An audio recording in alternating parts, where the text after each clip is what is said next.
Abhilashi University. Admission start for 2020 and 21. BAMS, D Pharmacy Ayurveda, BSc Honors Agriculture, Diploma in Agriculture, MSc Agriculture, D Pharmacy, B Pharmacy, M Pharmacy, BTech Computer Science and Engineering, PGDCA, MBA, MTech Civil Engineering, Mechanical Engineering, Computer Science and Engineering, 2-year Veterinary Pharmacist Training Course. Also contact for 4-year BA BEd, BSc BEd, Diploma in Arts and Craft, MA Economics, MA Education, MSc Geology Mathematics, PhD in Geology, Management, Education, Pharmacy, Mechanical and Computer Engineering, BSc Medical Lab Technology, BPT. Contact for admission. Abhilashi University, Chalchawk, District Mandi, Himachal Pradesh.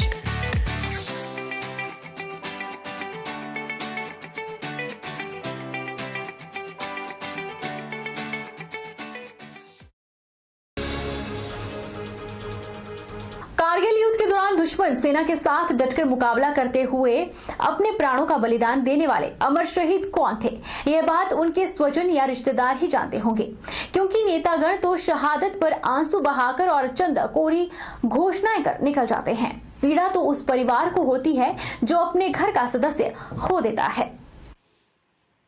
बेशक 26 जुलाई को वर्षों से कारगिल विजय दिवस मनाया जा रहा है, लेकिन इससे भी ज्यादा दुख का विषय और क्या होगा कि 22 साल की लंबी अवधि बीत जाने के बाद भी शहादत के सम्मान में की गई घोषणाएं ही पूरी नहीं हो पाई। हिमाचल प्रदेश के जिला कांगड़ा के उपमंडल नूरपुर की पंचायत थोहड़ा के गांव जटोली के एक ऐसे ही सर्वोच्च बलिदानी वीर जवान की गाथा बताने जा रहे हैं, जिन्होंने कारगिल युद्ध के दौरान ऊंची चोटियों पर बैठी दुश्मन सेना के दांत खट्टे करते हुए मात्र 28 साल की अल्पायु में वीरगति पाई थी और भारतीय सेना ने भी जीत हासिल की थी। लेकिन व्यवस्था के द्वारा की गई घोषणाओं के आगे शहीद के स्वजन आज भी अपने को हारा हुआ ही मानते हैं। 1971 में थोहड़ा पंचायत के जटोली गांव के एक सामान्य परिवार में जन्मे संतोख सिंह ने 1990 में भारतीय सेना की जैक राइफल में प्रवेश पाया था। 1997 में उनकी शादी श्रीमती नरेंद्र कौर से हुई। घर में खुशियां हिलोरी ले रही थी और एक नया मेहमान आने वाला था। तभी 1999 में पाक सेना के नापाक इरादों के चलते जम्मू कश्मीर के कारगिल सेक्टर की ऊंची पहाड़ियों पर दुश्मनों ने कब्जा कर लिया। उस समय लांस नायक संतोख सिंह ने अदम्य साहस और वीरता का परिचय देते हुए दुश्मन सेना का न केवल डटकर मुकाबला किया था, बल्कि मातृभूमि की सरहदों की रक्षा करते हुए 14 जुलाई 1999 को हंसते हंसते अपना सर्वोच्च बलिदान दिया था। जिस दिन पार्थिव देह घर पहुंची तो शहीद की अनमोल निशानी अपनी मां के गर्भ में थी। शहादत के 23 दिन बाद शहीद संतोख सिंह के घर बेटा हुआ। माता नरेंद्र कौर ने अपने शहीद पति की इस अनमोल निशानी का नाम निशान सिंह रखा। वर्तमान में निशान सिंह बीटेक की पढ़ाई कर रहा है।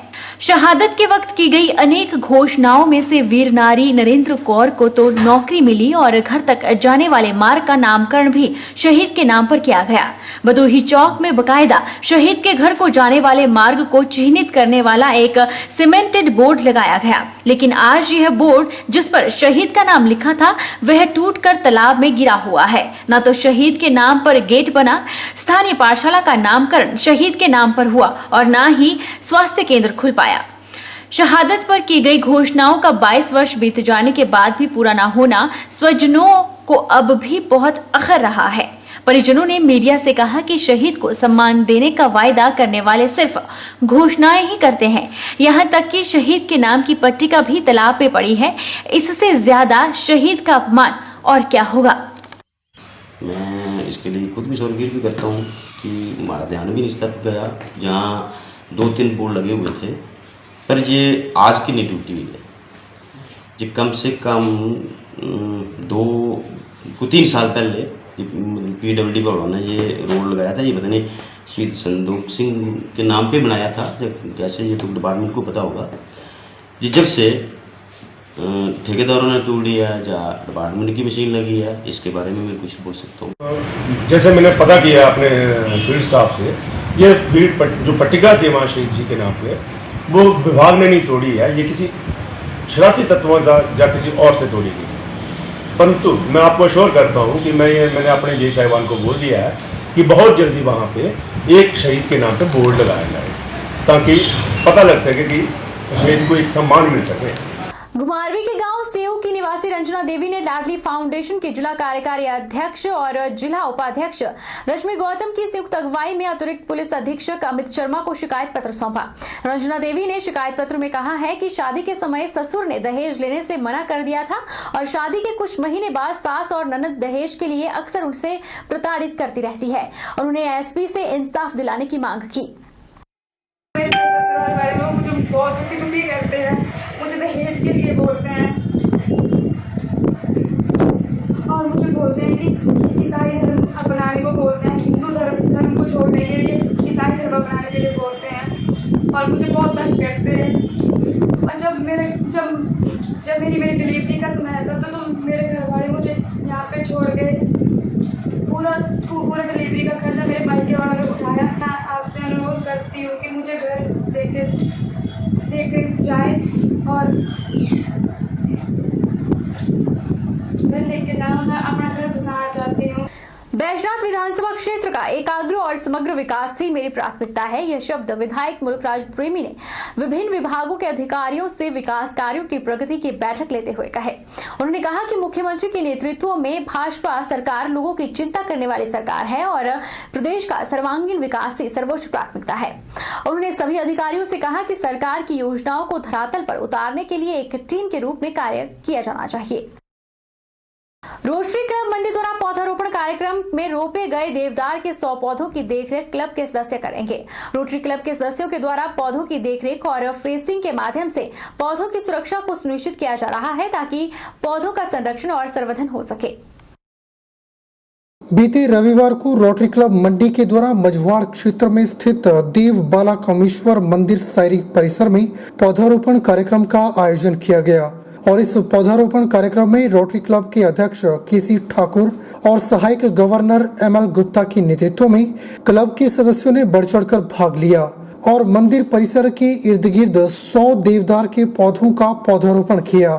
वहीं रोटरी क्लब के अध्यक्ष केसी ठाकुर और क्लब के सचिव अनिल गुप्ता ने वीरवार को पौधारोपण स्थल का निरीक्षण किया और रोपित किए गए पौधों को पानी दिया ताकि उनकी सही तरीके से देखरेख व सुरक्षा सुनिश्चित हो सके।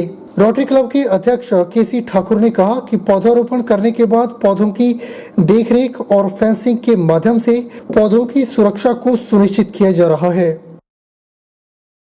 जो पौधरोपण हमने किया है ये शायरी देव का देरा मंदिर की सारी जमीन है और उसमें हमने देवदार के कम 100 पौधे लगाए हैं और उस दिन हमने सभी रोटरी वालों ने ये संकल्प किया था कि हम इसका रख रखाव भी करते रहेंगे, समय समय पर यहाँ पर आते रहेंगे। हमने आज देखा कि हमारे पौधे जो लगाए हुए हैं वो ठीक है, सुरक्षित है और उसके बाद हमने इसको पूरी एरिया को फेंस करने का भी संकल्प लिया और इसमें ट्री गार्ड जो हमने बांस के बने हुए ट्री गार्ड भी लगाएंगे ताकि ये पौधे जो है पूरे 100% सर्वाइवल इसकी रहे। वहीं रोटरी क्लब के सचिव अनिल गुप्ता ने कहा कि मंदिर के चारों ओर का दृश्य देखते ही बनता है और इस पौधारोपण से मंदिर के चारों ओर का दृश्य और भी मनमोहक और आकर्षक बनेगा।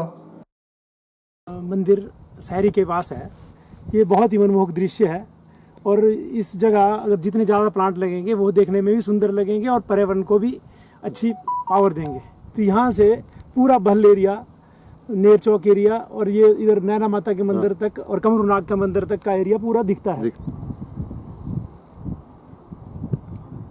बहरहाल बुलेटिन में इतना ही। आप देखते रहिए आज 24/7।